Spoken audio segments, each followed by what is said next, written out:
اور براہ راست لیے چلتے ہیں آپ کو اس وقت اسلام آباد، جہاں جے شنکر اس وقت پہنچ چکے ہیں. آپ کو اپڈیٹ کرتے چلیں اس وقت کانفرنس میں شرکت کے لیے. جے شنکر صرف اس سمٹ کو کور کریں گے، بھارت کو ریپرزینٹ کریں گے، مگر پاکستان کے حکام کے ساتھ ان کی کسی بھی قسم کی کوئی ملاقات شیڈول نہیں ہے. جب ہمارا سب سے بڑا دشمن ہندوستان ہے اور ہندوستان اس الائنس میں ہے تو یہ تو بکواس ہے میرے خیال میں. دعویٰ ہے جے شنکر صاحب کا بھارت کا، وہ یہ کہتے ہیں کہ جی ہم ایک اچھے رکن ہونے کے ناطے ایس سی او کا اس ایونٹ میں شرکت کریں اور پاکستان جا رہے ہیں. آپ کو لگتا ہے کہ اصل وجہ یہ ہے یا پھر صرف اس وجہ سے آ رہے ہیں کہ پاکستان کو بڑا فائدہ نہ اٹھا جائے اس سے؟ وہ کہہ چکے ہیں کہ ہماری کوئی ٹاکس جو ہے پاکستان کے ساتھ بائیلیٹرل نہیں ہوں گی، ہم خالصتاً ریجنل ایشوز کے اوپر بات کریں گے. اس کا مطلب یہ ہے کہ ہندوستان کی ministry of external affairs Pakistan کے انٹرنل ڈائنامکس اور صورتحال کو بہت احتیاط سے دیکھ رہی ہے.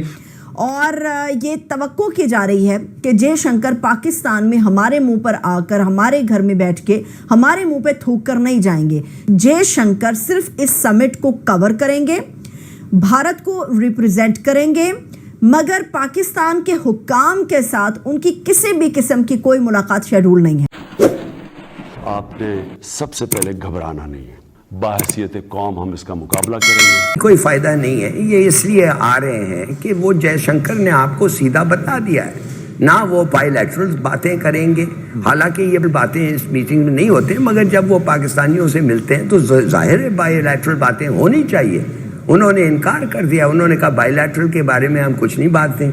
تو اگر بائیلیٹرل دشمنی کو آپ ایڈریس نہیں کرنا چاہتے تو یہ کیا بات ہے کہ کیسے آپ کہہ سکتے ہیں؟ معاملہ یہ ہے کہ کل سے کچھ چیزیں سرکولیٹ کر رہی ہیں کہ میاں نواز شریف صاحب جو ہیں انہوں نے بھارتی صحافی سے برکھا دت سے ایک ملاقات بھی کی ہے اور انڈیا اور مودی کے لیے اپنی محبتوں کا اظہار بھی کیا ہے.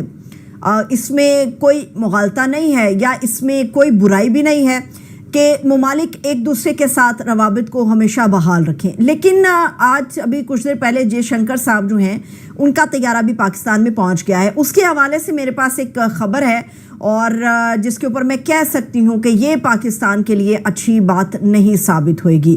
معاملہ یہ ہے کہ پاکستان میں اس تنظیم کے اجلاس کو یا سمٹ کو کور کرنے کے لیے بھارت کے اندر سے جو خبر یہ ہے کہ بھارت کے اندر سے تقریباً 30 کے قریب صحافیوں نے درخواستیں حکومت کو ڈالی، عرضیاں حکومت کے سامنے رکھی کہ ہمیں اس سمٹ کو کور کرنے کے لیے پاکستان جانا ہے. مگر جو بھارت کی حکومت ہے، مودی سرکار جو ہے، اس نے ان 30 میں سے جو چھانٹی کی، ان چھانٹی شدہ میں سے 13 سے 14 ایسے صحافی تھے جن کو پاکستان کے لیے اجازت نامہ دیا گیا. اب ان 13 سے 14 صحافیوں کے اندر برکھا دت جو ہیں ان کا نام تو شامل ہی نہیں تھا. یہ ہے وہ اصل خبر کہ پھر برکھا دت جو ہیں وہ پاکستان کیسے پہنچی.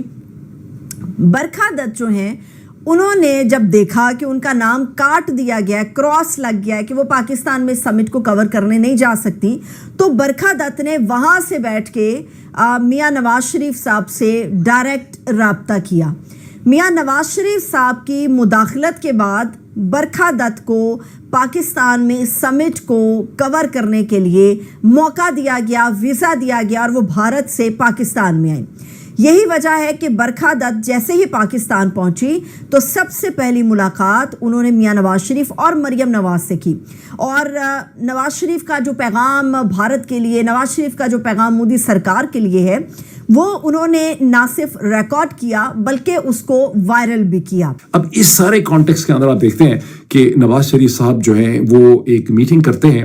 ہندوستان کی بہت مشہور ٹیلی ویژن جرنلسٹ ہیں، اب ہیں بھی تھیں اور ابھی بھی ہیں، جناب برکھا دت صاحبہ، جو آج کل اپنا ایک پلیٹ فارم رن کرتی ہے موجو کے نام سے. اور اس کے بعد برکھا دت جو ہے اپنے موجو کے پلیٹ فارم پہ ایک بریف سائنوپسس دیتی ہیں کہ نواز شریف صاحب نے اس خواہش کا اظہار کیا کہ وہ دوبارہ نریندر مودی سے ملنا چاہیں گے، بلکہ وہ سمجھتے ہیں کہ بہت جلدی ان کی نریندر مودی کے ساتھ ایک میٹنگ ہوگی بہت اچھے خوشگوار حالات میں، وہ اس کے لیے بڑے ایگر ہیں. اور کتنا ہی اچھا ہوتا کہ نریندر مودی جو ہے وہ ایس سی او کے سمٹ میں خود تشریف لاتے.